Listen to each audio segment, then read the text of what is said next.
صراط الذين أنعمت عليهم غير المغضوب عليهم ولا الضالين. صلوا على محمد وآل محمد. اللهم صل على محمد وآل محمد وعجل فرجهم. أعوذ بالله من الشيطان الرجيم. بسم الله الرحمن الرحيم. الحمد لله رب العالمين والصلاة والسلام على سيد الأنبياء والمرسلين حبيب إله العالمين أبي القاسم محمد. اللهم صل على محمد وآل محمد وعجل فرجهم وعلى آله الطيبين الطاهرين سيما بقية الله في الأرضين. قال الله تعالى في كتابه الكريم. بسم الله الرحمن الرحيم. ونريد أن نمن على الذين استضعفوا في الأرض ونجعلهم أئمة ونجعلهم الوارثين. صلوا على محمد وآل محمد. اللهم صل على محمد وعجل فرجه. First of all, I would like to thank Allah subhanahu wa ta'ala for providing us this opportunity and blessings which He has given us. And this is Friday night, Shab Jummah, and one of the blessings of Allah subhanahu wa ta'ala we have. So on this occasion, to get His bounties and special blessings from Allah on this holy night, and for our marhumeen, Sallu ala Muhammad wa ali Muhammad. صل على محمد وآل محمد وعجل فرجهم. As a few of your brothers and sisters are going for Hajj, the organizers have requested me to talk about Hajj in this majlis, and we'll point out a few things from Hajj, from philosophy of Hajj, and not only Hajj but in a generalized manner, so inshallah we could get benefit from the philosophy which Islam is pointing at. Generally speaking, Islam is based on a perfect way of life, and to have a perfect way of life, you should have a perfect way of guidance. And this guidance comes to us from Holy Quran, from sayings of Prophet and Aimma Athar Salamullah alayhim ajma'in. These sayings are sometimes very directly commanding us to do something or forbidding us, but sometimes these guidance or this command has a symbolic value in itself. You have gestures in namaz, in salat, and if someone don't pay attention on the philosophy of these actions, they might do prayer, and a lot of prayers, for example, but they could not get the meaning of that prayer or the philosophy of prayer. And we need results. Whenever we do something, we need results. We are living in a world which has productivity as the biggest benefit of doing anything. So if you are here, you are not for a ritual to fulfill. You are here to get something, meaningful substance. So alhamdulillah, Islam is not just a ritual. It has a philosophy. It has substantial messages for our life. Unfortunately, most of the time what happens with a religion, they keep doing the rituals, but they forget the philosophy. And this happens with every religion. If you look at the earlier religions, for example, Judaism or for Christianity, you can see them, they are obsolete now in our terms. When Prophet Isa alayhi salam, Hazrat Isa alayhi salam came here, it was 2000 years back. So the religion which was brought here by Hazrat Musa alayhi salam, it was obsolete then. And when Holy Prophet came here, there was no more validity for Christianity, but they are still surviving. They are still here. So they don't have any connection with Allah subhanahu wa ta'ala in our terms, because the connection should come from Prophet, from the Holy Prophet, but they are still surviving there. And a lot of religions, those have a bigger history, for example, 4,000 years or 5,000 years. So why they are surviving? And how they are doing this? They are they keep doing their rituals. The philosophy is not here. The same thing can happen with us in Islam. So just getting benefit of this occasion that a few are going for Hajj, and I think this Hajj can be done in the light of traditions or guidance of our Imam. I will mention one hadith, and through that hadith we will inshallah point out a few philosophies behind Hajj inshallah. Sallu ala Muhammad wa ali Muhammad. Sallu ala Muhammad wa ali Muhammad.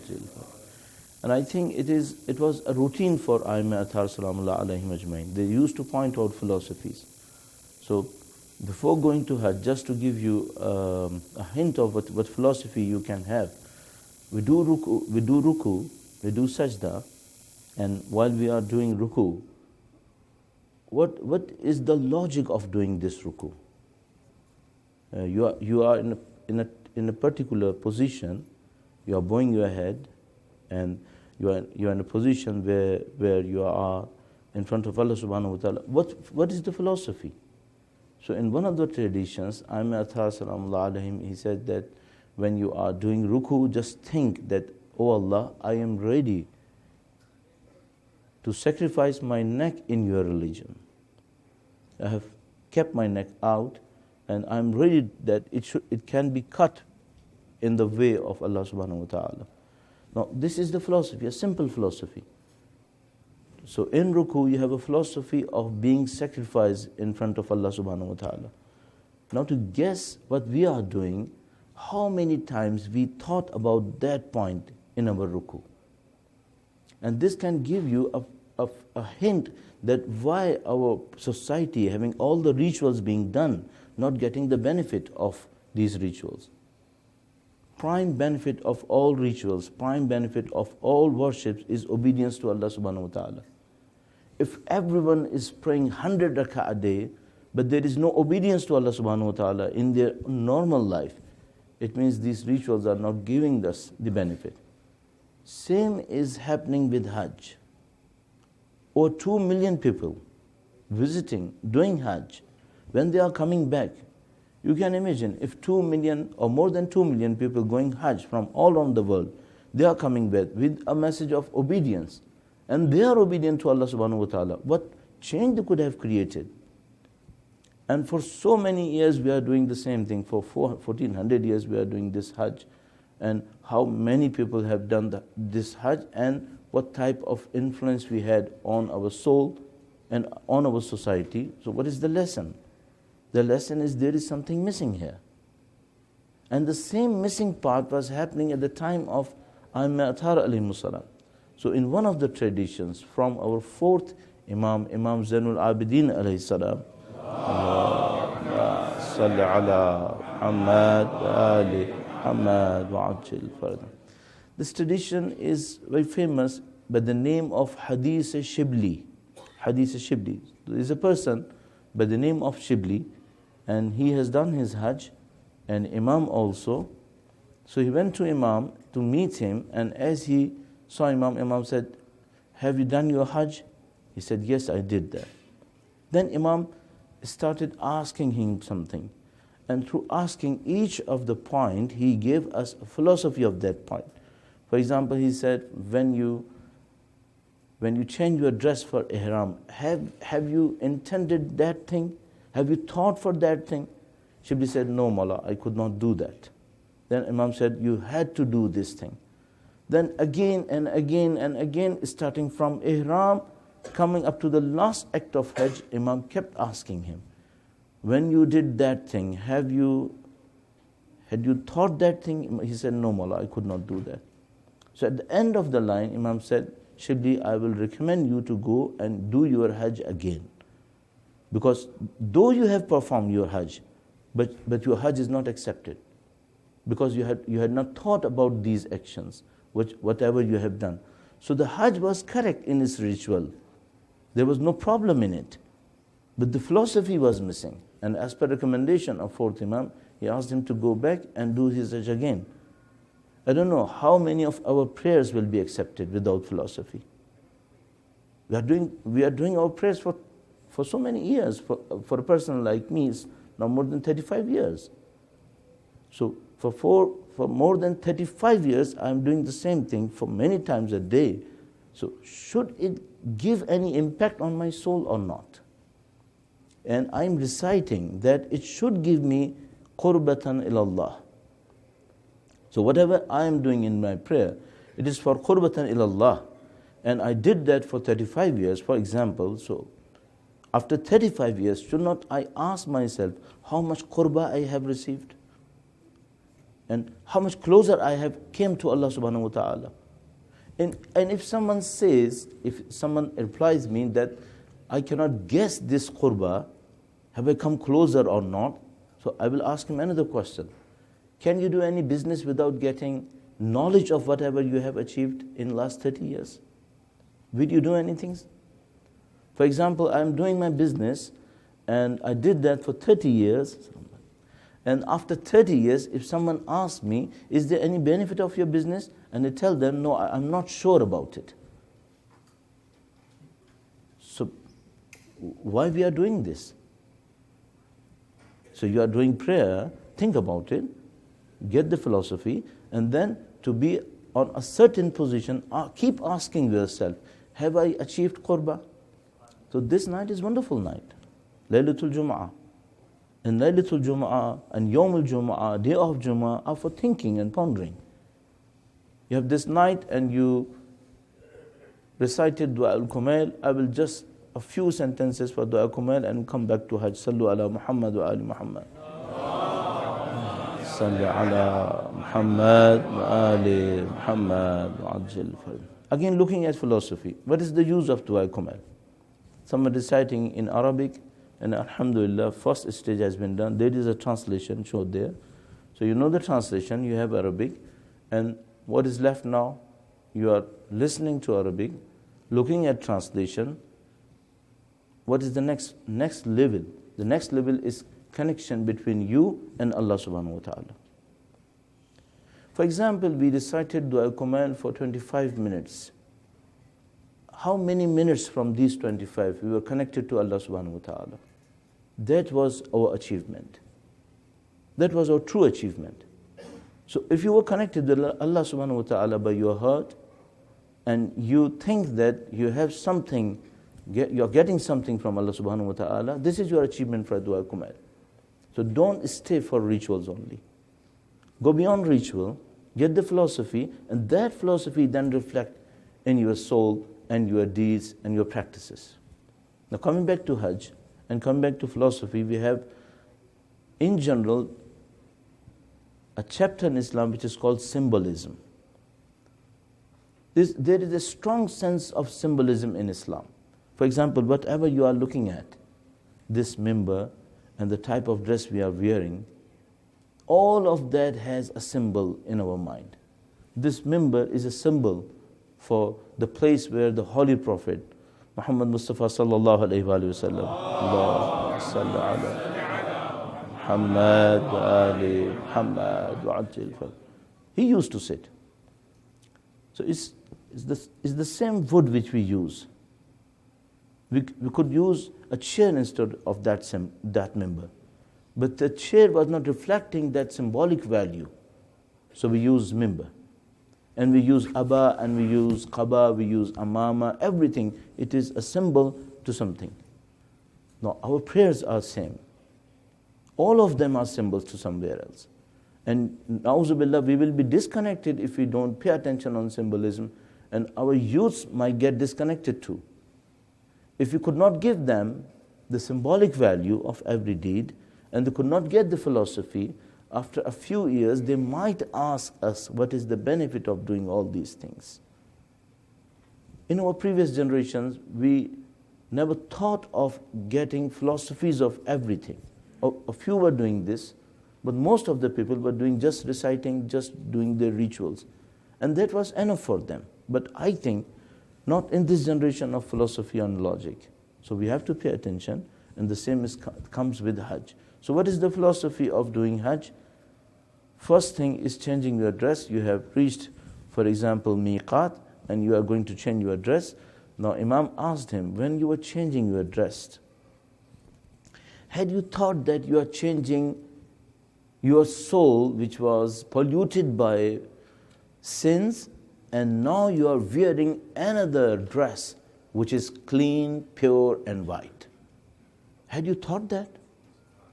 So by changing your previous dress, which was normal for you to wear in your daily life, now you're wearing two pieces of cloth, both of them are, for example, white, and they are clean, neat and clean by any mean.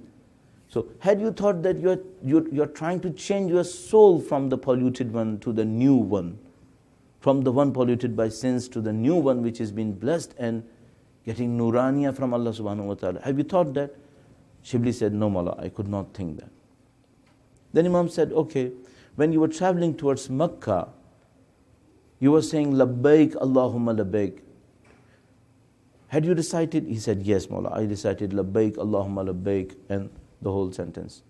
Then Imam said, had you thought about this? Had you thought about appearing in front of Allah on the day of judgment when you were saying Labbaik Allahumma Labbaik? Had you thought that? For example, when you were saying Labbaik Allahumma Labbaik, had you thought about the day of judgment when you will be standing in front of Allah subhanahu wa ta'ala? Could you imagine that? He said, no Mawla, I could not do that.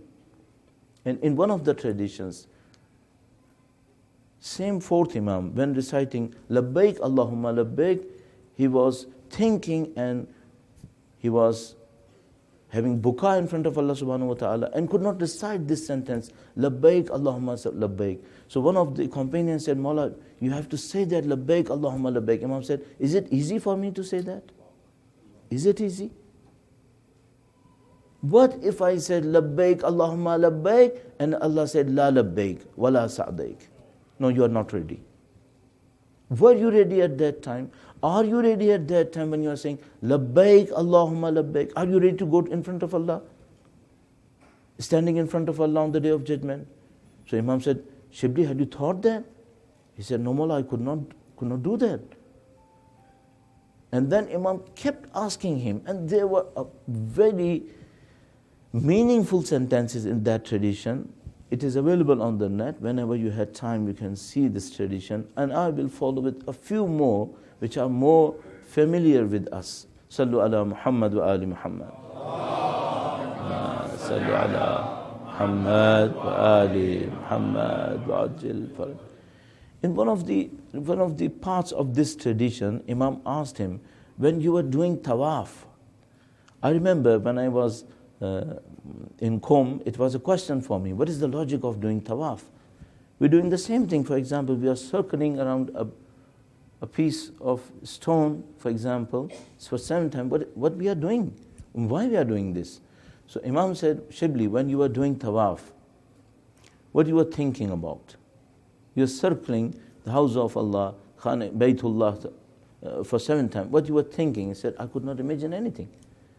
Imam said, you had to think that as I am keeping this Baytullah in the center of my circle, I will always keep Allah subhanahu wa ta'ala as the focal point of my whole life, at the center of my thinking, at the center of my priorities, at the center of my decisions.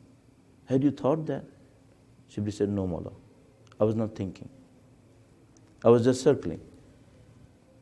And Imam kept asking him and said, when you sacrifice the animal, what you were thinking? And I don't know what is the practice here in Pakistan from Islam. We have very few things to do. Everyone do that. One of them is sacrificing the animal. They do that with glamour. And na'uzubillah ta'ala, whenever a society disconnected itself from philosophy, what happens? Rituals become important. And slowly and gradually, when ritual becomes important, disconnected from philosophy, another thing adds on. And that is a type of joke with rituals. Non-seriousness with rituals. And this is happening with Eid. Either Eid al-Fitr or Eid al-Azha.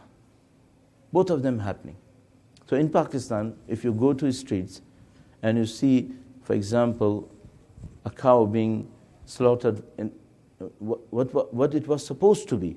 It was in the memory of sacrifice done by Hazrat Ibrahim in the cause of Allah subhanahu wa ta'ala. So When you are in Pakistan, you see an animal being slaughtered, but people used to do what children do. They just clap. They just shout. Is this has anything to do with sacrifice of Ibrahim and Ismail? Any reflection of philosophy? Nothing at all. So why this is happening? First step is disconnection of ritual from philosophy. Second step is becoming non-serious regarding rituals.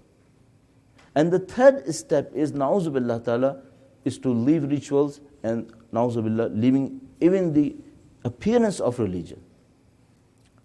So Imam asked him, when you were sacrificing an animal to come out from ihram, what you were thinking?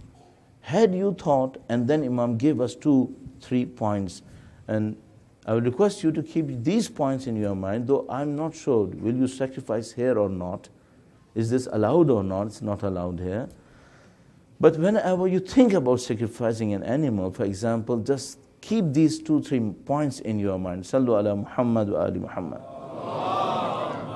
Sallu ala Muhammad wa ali Muhammad wa ajil farad.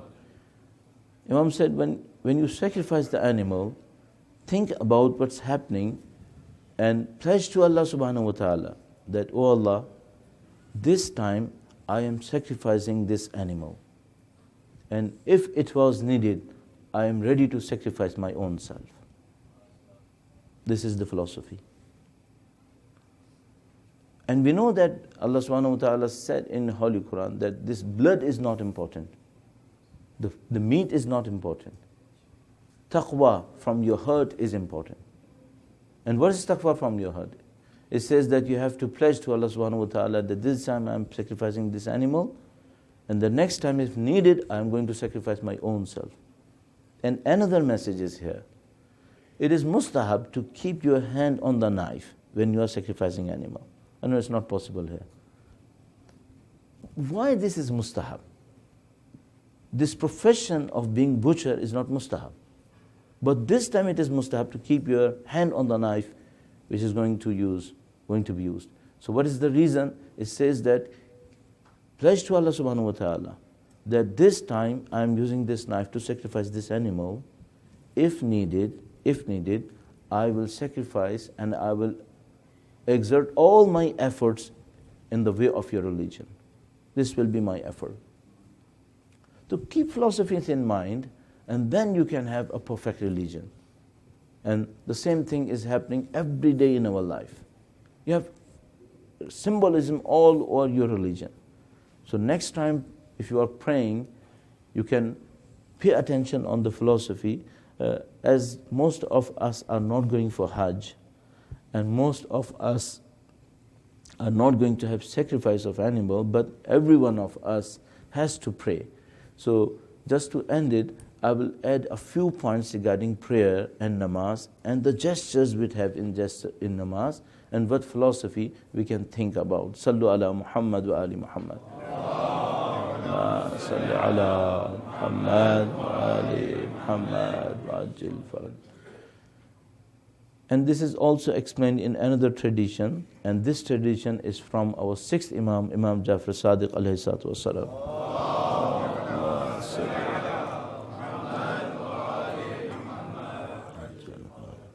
Sometimes I think that if I was on that place, for example, a person came to Imam and he prayed 2 rakah, and Imam watched him, he's praying, then Imam asked him, come here, and as he came, Imam said, what you are doing?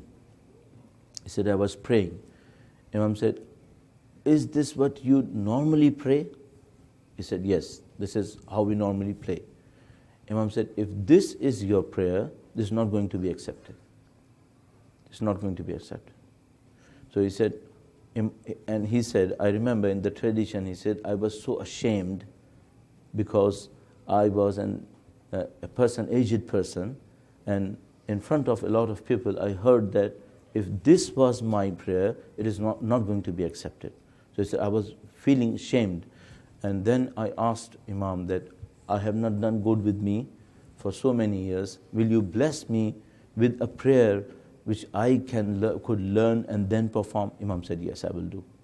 So he said, Imam was standing in front of me, and he raised his hand and said, while you are raising your hand, the point which should be in your mind, you are facing Qibla, raise your hand, and said, first thing you remember is to surrender to Allah subhanahu wa ta'ala. So you raise your hand, you said, Allahu Akbar. What is the meaning of raising hand and saying Allahu Akbar? He said, this reflects your surrendering to Allah subhanahu wa ta'ala. So this is the start of prayer. And a lot of times, our friends ask us how we can make ourselves concentrate in prayer, because no prayer can be accepted without concentration. So there is a solution from Ayatollah Bahja. He said, whenever you are praying, start it with istighfar. Between whatever you have done between two prayers, just mention it in your mind, do your istighfar, and ask for help from Imam al-Asr alayhi salatu wasalam. Allahumma salli ala Muhammad mu'ajjil fal. So you start with an istighfar, thinking about whatever you have done between two prayers, and then after istighfar, ask for help from Imam, and then start your prayer. You raise your hand, you say, I am surrendering myself to Allah subhanahu wa ta'ala, and then you said, Allahu Akbar. Then Imam said, what you should think when you are doing qiyam. For example, you are reciting Surah Hamd and Surah, what you should think. Imam said, keep your hands in front of you, and then think that as you are standing in front of Allah on the Day of Judgment. What sort of humbleness you would like to show at that time? Think of it now and show that humbleness in front of Allah subhanahu wa ta'ala. And here you can feel what will happen on the Day of Judgment. Then he said, go for ruku and think for sacrificing yourself. And again go for sajda and think that I am bowing my head and putting the most honored part of my body on the earth just to show my humbleness. There's a beautiful meaning here between two sajda. He said, you will sit in between two sajda and you will say, Astaghfirullah Rabbi wa atubu ilayh. What it reflects? He said, this sitting between two sajda reflects your earthly life. You are this world. It is just between two sajda. It is a small pause between two sajda. And you will go back to the second one as you have died and you are going back to your origin. And then when you raise your head, you will recite tashahhud, ashhadu an la ilaha illallah.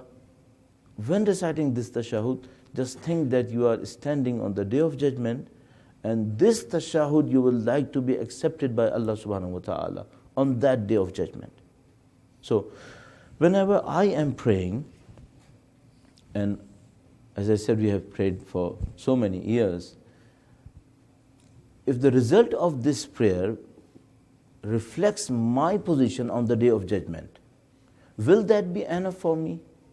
For example, whenever I recited tashahhud, ashhadu an la ilaha illallah, what sort of attention I had, what sort of depth I had, if that tashahhud was declared on the Day of Judgment when I was standing in front of Allah subhanahu wa ta'ala, will that be enough for me? Or I would like to add something. So if you want to add something on the Day of Judgment, add it here. Your tashahhud should reflect your spiritual connection with Allah subhanahu wa ta'ala. So giving depth to your prayer will give depth of connection to you, of your connection with Allah subhanahu wa ta'ala. It's all happening here. Most of us think about barzakh or think about Day of Judgment and think about the questions in our grave. This is everything happening here. And just another type of symbolism in Pakistan, just to reflect this symbolism, I used to think that if we would be in grave and on the first night there will be angels asking us questions about our belief and about our, for example, practices, what would be the answer? So I thought, because I was a teacher in Pakistan, I just thought that this is a very strange exam. We already know the question and we already know the answer. No exam can be done if every student knows the question and every student knows the answer. What sort of exam is this? So I'm in the grave, angel is there, he has a question, I know the question. And he needs an answer, and I know the answer. So what type of exam is this? Why is this happening? So just to make people realize, I advise that, can I keep a photocopy of all these questions, answers with me? And when in the grave, angel come and said, I have this question and answer with me, and I can answer everything. Is this going to happen? Of course, we know this is not going to happen. So what type of answer is needed then? Is this the answer from memory? Do we think that it is an exam of our memory which will happen in the grave? So we are sure this is not going to happen. This is a symbolism. What type of symbolism is this? And where are we getting the answer from? So in general, the answer is coming from current life. Actually, what you are doing here for 60 years or 50 or more than that, this is your answer. Right now, you are writing the answers with your practice. And what type of answer is this? They will ask, who is your Rabb? Rabb, the sustainer. Who you think is your sustainer in this world? Not by your spelling out the sentence, by your practice. So if, just for an example, if I am doing a business and someone tells me that your business is no more here, you have lost everything, does it give me any, for example, trouble or depression or problem that I have lost it? And what will happen with me? What about my risk? What about my earning? And I give the example of business, just take it as your job. If na'uzubillah you heard that, okay, there's no more job for you here, and the worst which people think living here, if you were asked to leave this country, all of a sudden faces just drop down and, oh my Lord, I lost everything. Why? Who is your sustainer? Were not you saying that Allah is your sustainer? Has anything changed? He is still here. And if just to tell someone that leave this country and go back to your country, or leave this job, you have no job, then you see everything is changed. Why is changing? Were not you saying that Allah is your sustainer? Keep this in your mind. Now, in practice, in my practice, if I was thinking and doing accordingly that Allah is my sustainer, then the answer on that night would be Allah subhanahu wa ta'ala. But if I was thinking that my job or my boss or my business or my geographical location was the sustainer, I was thinking it, accepting it in practice, then answer to that question on that night, na'uzubillah, will be changed. Can I change that on that night while I was doing something else in my life? No, it's not possible. Cheating is not allowed. It's not allowed. You will say whatever you were doing, and that is examination. So where is the exam? It's happening here. Who was your Lord? You are writing the answer. What was your Qibla? What was your book? What is the meaning of having book? Book is something which becomes a code of reference. Whenever you have a problem, you look at that code, that type of book is called your book. Book of life. So what is your book of life? What is your code of and reference for decisions? For a lot of people, society is the reference for decision. They see and they do whatever society is doing. So, na'uzubillah ta'ala, I fear that in the answer to what is your book, there is something else going to come. This is called symbolism. So my brothers and sisters, Islam is all about philosophy. It's not about ritual. You have to go in depth, change your life according to the philosophy of Islam. and then you have productivity of religion. We are very close to prayer, and they are pointing out that the time is over, and just praying to Allah subhanahu wa ta'ala that inshallah a few of our friends will go for Hajj. We will be here, but we can make it our Hajj here. We can make it our Hajj. Why not we try to make it our Hajj here? For example, they will say labbaik Allahumma labbaik, and just a few minutes later you will say Allahu Akbar. Can you think about the same philosophy what they will think when saying labbaik Allahumma labbaik? When they will be performing their acts, so you can do it here, and you have a blessing from Imam al-Asr, you have a connection with him, and we know what type of sacrifice his ancestors performed at Karbala. At the time of performing their sacrifice, they were thinking about Allah subhanahu wa ta'ala, Rizan bi qaza'ika, tasliman li amrik, la ma'buda siwa. So getting benefit from this sacrifice and getting message from this sacrifice, we can change our life. This is a very good time.